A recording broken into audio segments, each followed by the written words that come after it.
She was quiet, kind, and always alone. But one act of cruelty would change everything. When the principal humiliated her in front of everyone, he didn't know who her father was. The next day, he'd regret it forever. The morning sun filtered through the tall windows of the elite private school as students gathered for the daily assembly.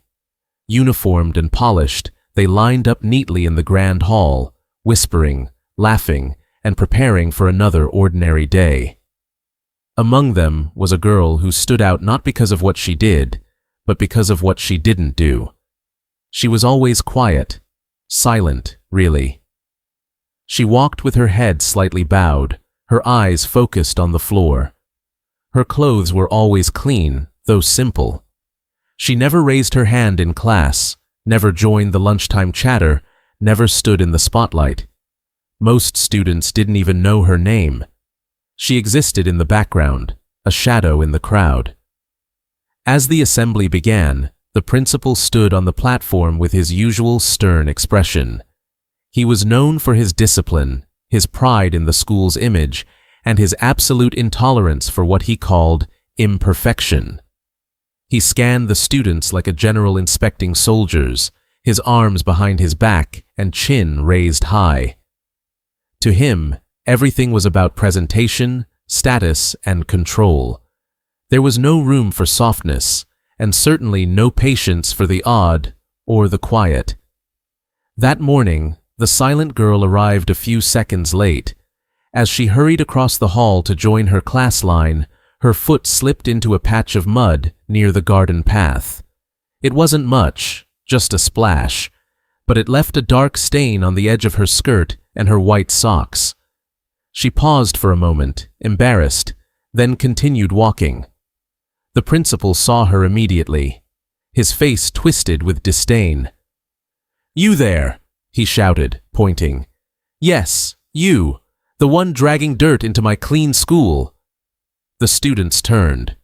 Murmurs rippled through the rows. She froze in place. He stepped off the platform, approaching her with slow, exaggerated steps. "Look at you," he sneered. "Always lurking in silence. Don't even have the manners to keep your clothes clean?" The girl didn't reply. Her face was calm, blank. She didn't flinch. Then, in a moment that seemed unreal, the principal bent down, scooped up a handful of mud from the floor, and flung it at her. It hit her skirt, staining it further. "There," he said coldly.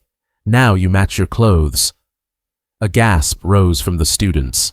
Some laughed awkwardly. Others looked away.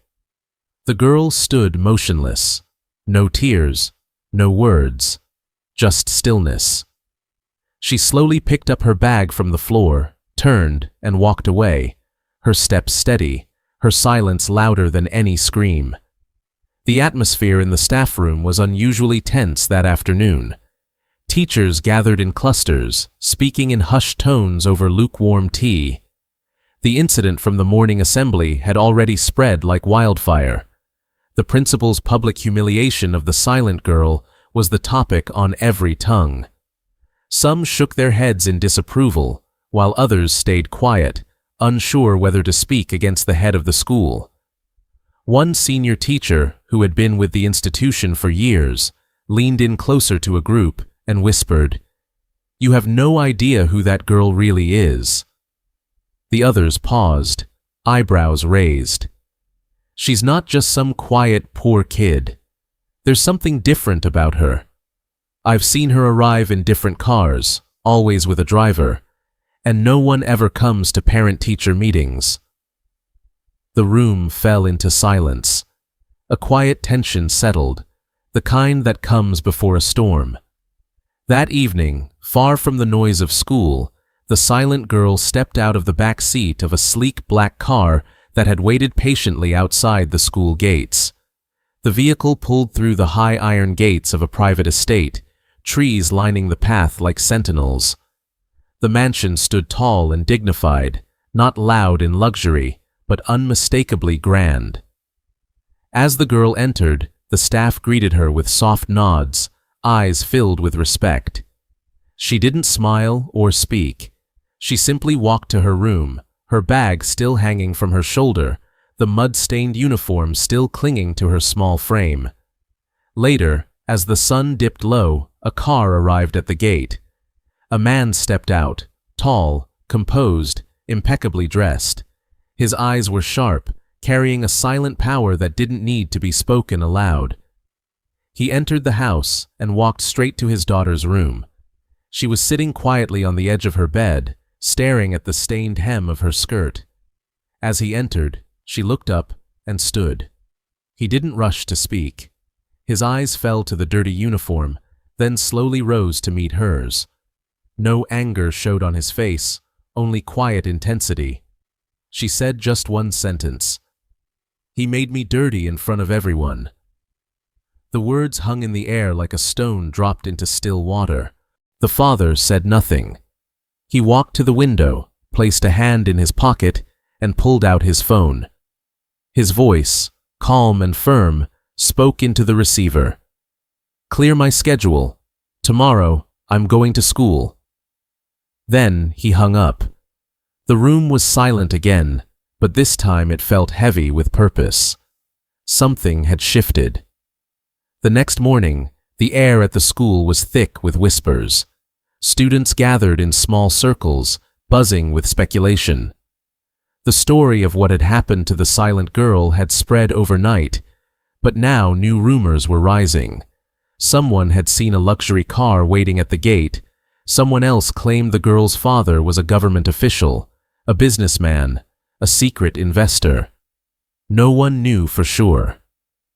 As the bell rang and students filed into the assembly hall, the usual order felt cracked, fragile, like something important was about to happen. Teachers stood straighter, eyes shifting nervously toward the entrance. The principal took his place on stage, still carrying his usual air of superiority, but his eyes moved uneasily. A moment later, the main gates opened. A sleek black car rolled in, smooth and silent, stopping directly in front of the school steps. The door opened, and the silent girl stepped out, her posture calm, her gaze focused. But this time, she wasn't alone. Her small hand was wrapped around her father's. He walked beside her with measured steps, his expression unreadable but commanding. As they entered the hall, a hush fell over the crowd. All eyes turned. The principal's lips parted in confusion, his brow furrowing as recognition began to surface. The girl and her father walked straight through the hall, every step echoing in the silence. They stopped at the foot of the stage. The principal forced a smile, stepping forward with a nervous chuckle. "Sir, I didn't expect—" But the father raised his hand, silencing him instantly. "You threw mud on my daughter," he said, his voice low but firm, resonating through the stillness. "Now let me reveal who you threw it at." He turned toward the students and staff. "I am the silent owner of this institution. I built it, funded it, and trusted it would be led with dignity. I watched from afar, until now." He looked back at the principal. "You thought her silence was weakness, but her silence was my trust." From his coat pocket, he drew out a folded document and handed it to the nearest teacher. "Effective immediately," he said. "You are no longer the principal of this school." A wave of gasps swept the room. The principal's face turned pale. He stammered, stepped forward, hands trembling in plea, but no words came. His power had vanished. The father turned to his daughter, calm as ever.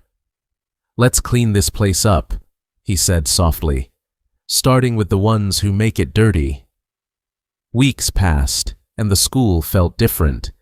The tension that once hung in the corridors had lifted, replaced by something quieter, warmer. A new principal had taken charge, an experienced educator known for kindness, fairness, and listening more than speaking. From the first day, his approach was different. He greeted students by name, welcomed suggestions, and made it clear that respect wasn't earned through fear, but through compassion. The atmosphere in the classrooms began to shift. Teachers, once distant and rigid, now paused to notice the students they had overlooked before. Conversations changed. Eyes opened. Among all these changes, the silent girl walked through the halls as she always had, quietly, gently. But now, when she passed, heads no longer turned away. There were nods, small smiles, even hesitant waves. She didn't speak much, and she didn't need to. Her presence had grown. Not loud, not demanding, but undeniable. She answered when called. She asked a question in class once, a soft thank you to a teacher one afternoon. It was enough to make them pause. The students who had once laughed nervously now looked her in the eye, some even coming up to apologize. One girl gave her a flower and whispered, "I'm sorry for not saying something that day." The silent girl had nodded once and placed the flower in her notebook. Then came the day of the weekly assembly. The students gathered once more in the same hall, but this time the atmosphere was expectant, hopeful. The principal introduced a surprise speaker. As she stepped forward, quiet murmurs ran through the crowd. The silent girl stood at the front, her hands slightly trembling, but her gaze steady.